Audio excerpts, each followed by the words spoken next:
أعوذ بالله من الشيطان الرجيم بسم الله الرحمن الرحيم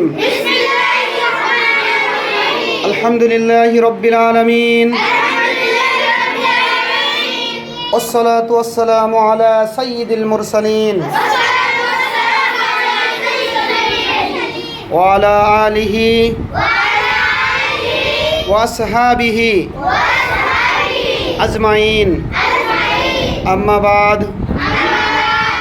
يا أيها الحاضرون الكرام يا أيها الحاضرون الكرام قال الله سبحانه وتعالى في قرآن الحكيم اقرأ باسم ربك الذي خلق اقرأ باسم ربك الذي خلق